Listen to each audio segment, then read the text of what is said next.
وأنا مقعي وحلي هذا أحمد وأنا nin maxbuus oo 10 sano ku xiran wadanka Cumaan aniga iyo koob iyo 40 nin oo aan ka mid ahay oo badankood laga soo qabtay dadaha yani internationalka ah oo qaarkood wadamo kale inta soo qabtay wadankan u diibeen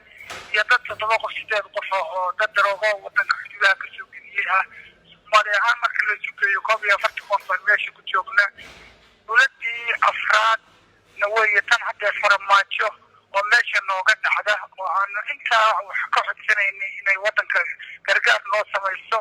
oo wadanka iyaga loo naqlo hadii aan xataa naga sii deyn karin sababta wadankan ayaa wadan Carbeed ah oo ninka wadankan haysta wuxuu soo saaray isbaanka wadan haysta 2014 bishii shanaad 2020 dekreeto madaxweyne oo uu ku dalbanayo dawladaha xarabta oo dhan ahraamiyiin dadku xiran yihiin inay kala wareegaan oo dawlad kasta ittifaaqiyaad la gasho baryada iyadii iyo hadalka iyadii iyo adeecadaha iyadii iyo tuugmada iyadii dawladda Soomaaliya inkastoo dawladii hore aysan awood sax u badan lahayn tan oo adduunka dadka ka soo wareejinaysa farmaajo doxday ka martay marka niyo waxaan dalbanaynaa hadeer oo aad u codsanaynaa oo dalbanaynaa oo adduunka oo dhan ka dalbanaynaa dadka xuquuqda insaanka u dooda iyo kuwa xuquuqda islaamka u dooda iyo baarlamaanka Soomaaliya iyo dawladda dhamaanteed waxaan ku codsanaynaa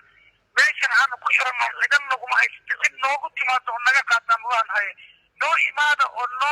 noo gargaar bini'aadanimaan u baahanahay oo aan noo imaado waxba dhibaato kuma hayso xubnimada waxaan ku helaynaa farmaajo 6 saacadood wadanka joogo ama ra'iisul wasaaruhu bal xubnimada aan ku helaynaa 41 daqiiqo walaal marka waxaan codsanaynaa dadka Soomaaliyeed iyo ummadda xuquuqda insaanka u doonay ka codsanaynaa ballan kasta ay diiwaanka dawladda waxa laga soo qaaday mas'uuliyad